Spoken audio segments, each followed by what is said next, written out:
First Word, presented by Dr. Pepper, live from the Star in Frisco. Barry Church, Nate Newton, Linz Draper right here with you. And raise your hand if you thought the Cowboys would come out and score 44 against the Rams today.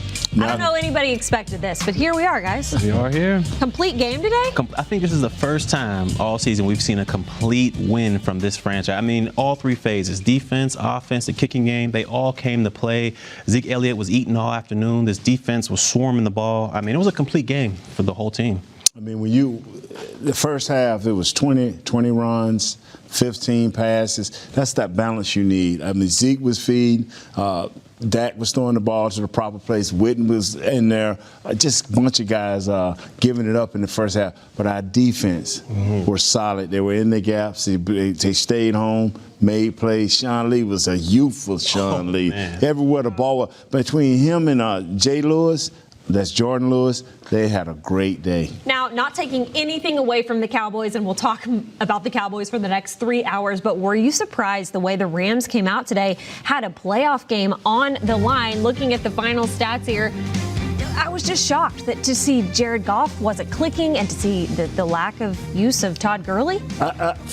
Coach McVay came out and talked about, hey, I lost my mind for part of the season. I found it now, and it's with Todd Gurley.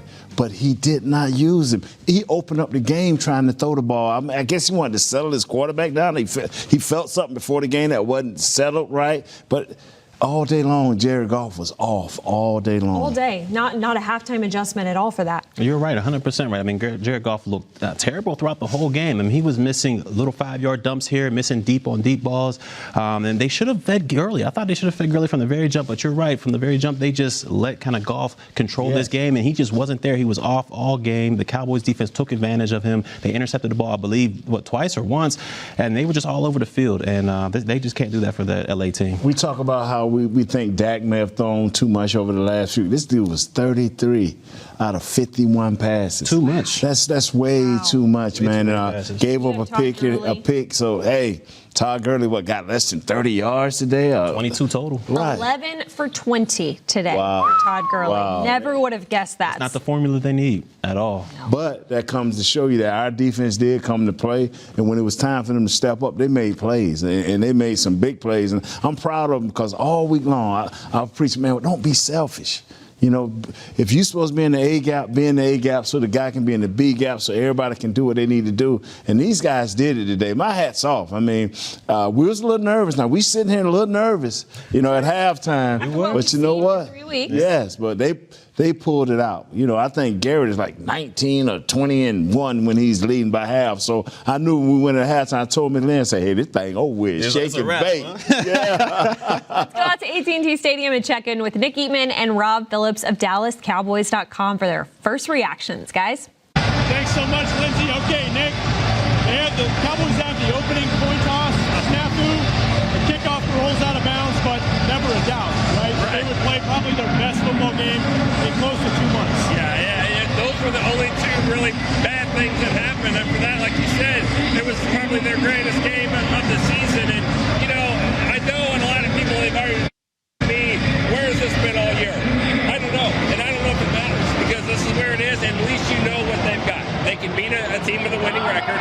They can beat a top 10 defense. And, Rob, what I liked is that they really took it back old school. You ask any high school or college coach what you have to do to win, run the ball and stop the run, and they did both of those things to a team. If I told you before the game that the Cowboys' top 4 receivers would have 4 combined catches, would you feel good that they put up 40-plus points and win easily today? No, I would think it would be one of those games where they'd be scrambling the whole game and the score was prohibitive and they couldn't do anything. 200-yard rushers, Zeke and Pollard, and they played outstanding, but you got to give that defense credit too. I know they got a couple touchdowns late, but the defense really did a great job because they shut down Todd Gurley and they forced the Rams to be one-dimensional. I think we talked about it on the pregame show. Antoine Woods' presence back in the middle of that defensive lineup was a difference maker early, and they keyed on Gurley, and that's something obviously back to the divisional round game. They had to do that, and I also didn't see I didn't see really any missed tackles in this game. Sean Lee and that unit, I mean, they were strong in that regard.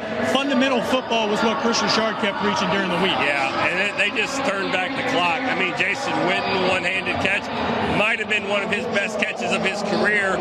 Sean Lee, I mean, catches interception and he's not going down. I mean, these two guys like that played a really great game. And then you got another 30-year-old. How about Kai Forbath?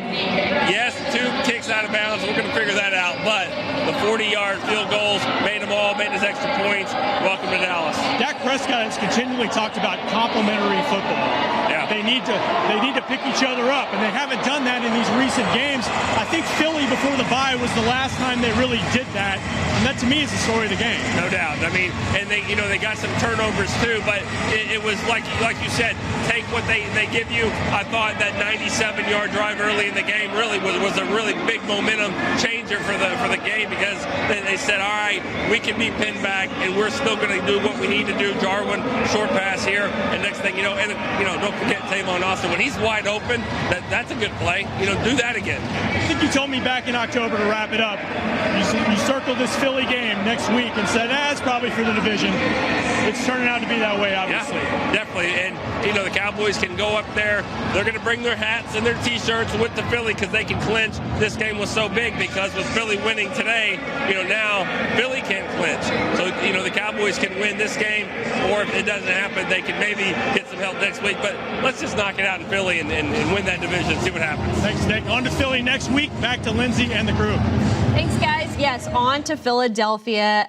It's going to come down to next week. Everything is going to be next week against Philadelphia. But let's go back to the Cowboys. 2 100-yard rushers in the game. Extremely impressive and honestly surprising that they stuck with the run.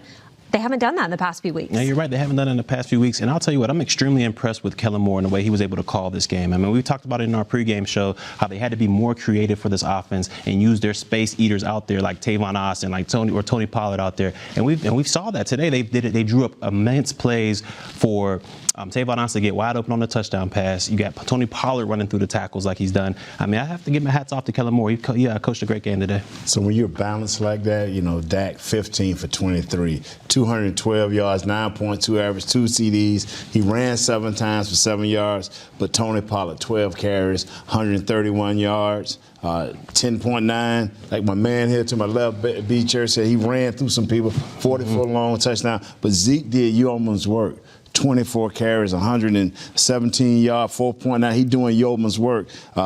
3 catches for 43. That is what you're looking for, that balance. And then Kellen Moore, nice job. You didn't lose the feel of the game. You kept it rolling. And the Rams defense, Aaron Donald, no sacks. Non-existent today. Come on now. Inside of that offensive line. The offensive line wasn't that great, or was Zeke just backing him off? Man, Su'a-Filo, Xavier Su'a-Filo. He came in, he's a run pounder. Him and the other guard, Zach Martin, did their job along with Frederick. They did their jobs inside. They couldn't move him around to a lot of places because our tackles are great athletic tackles. So he had to dance with them Grizzlies inside. And they are bigger than him, and they swallowed him up today. I mean, I'm not going to say it's going to happen every time you see this monster, but they swallowed him up today. Danced with the Grizzlies. Yeah, he danced with them. They clawed him up, man. Gnawed and clawed. 44-21 the final. We're taking a quick break here in the studio, but don't worry, we have post-game coverage coming up all night starting at 7 o'clock on DallasCowboys.com. There is Jerry Jones.